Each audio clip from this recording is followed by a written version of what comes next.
یوم عرفہ کو روزہ، صوم یوم عرفہ،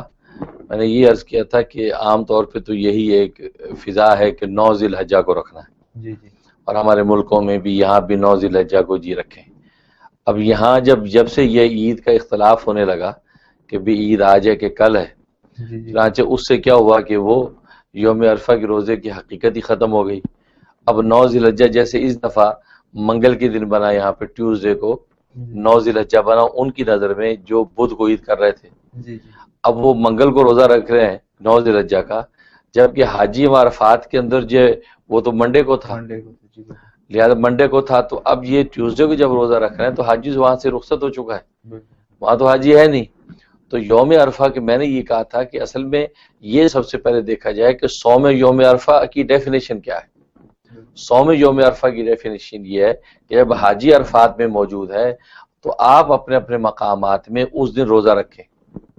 تو ان حاجیوں کے ساتھ مشابہت ہونے کی وجہ سے اس روزے کی قدر و قیمت اتنی بڑھ جاتی ہے کہ وہ روزہ اگلے سال، ایک سال کے اور پچھلے ایک سال کے گناہوں کو معاف کروا دیتا ہے، اور وہ ایک روزہ جو ہے وہ ایک سال کے روزوں کے برابر ہوتا ہے۔ یہ فضیلت یہ ہے۔ تو میں نے یہ عرض کیا تھا کہ لہٰذا عید آپ لوکل مون سائٹنگ کی وجہ سے بھلے وینسڈے کو کریں، لیکن آپ روزہ منڈے کو رکھیں کہ جس میں حاجی عرفات میں موجود ہے، تو جو فضیلت کی اصل وجہ ہے وہ وجہ ختم ہو جاتی، اب آپ ٹیوزڈے کو روزہ رکھ رہے ہیں۔ اور میں نے کہا تھا یہاں پر خاص طور پہ ٹیوزڈے کو تو 95% عید کر رہے ہیں، اس دن آپ عرفے کا اگر روزہ رکھیں گے تو عید کے دن کے اندر روزہ رکھنا لازم آئے گا، اور یہ کتنی خطرناک بات ہے۔ اور پھر میں نے یہ عرض کیا تھا کہ پاکستان انڈیا کے جو لوگ ہیں وہاں بھی علماء کرام سے میری درخواست یہی ہے کہ وہ حضرات بھی یہی کریں کہ امت سے یہ کہیں کہ روزہ وہ عرفے کے دن کا حساب کر کے رکھیں، یعنی وہ روزہ منڈے کا رکھیں، بھلے عید جو ہے وہ بدھ کو کریں اپنی لوکل مون سیٹنگ کی وجہ سے۔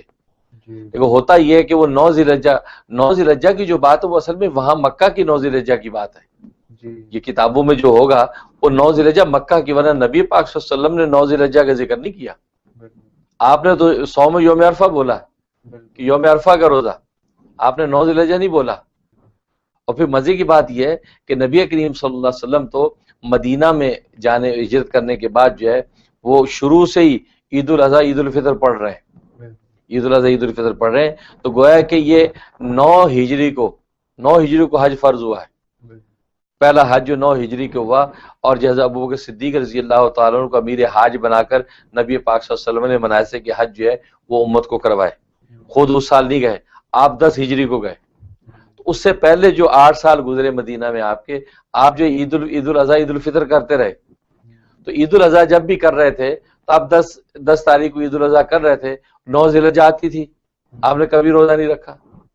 کبھی آپ نے نہیں کہا کہ 9 ذی الحجہ کا روزہ رکھو،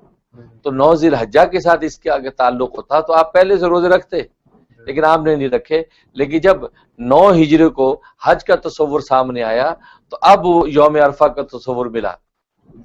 تو یوم عرفہ کے ساتھ آپ نے مواصلت کو سامنے رکھتے ہوئے تو آپ نے یہ حکم فرمایا کہ یہ یوم عرفہ کو روزہ رکھو گے تو اس کا یہ اجر و ثواب ہے کہ اگلے پچھلے ایک سال کے گناہ معاف ہو جائیں گے، اور یہ ایک روزہ ایک سال کے برابر ہوگا۔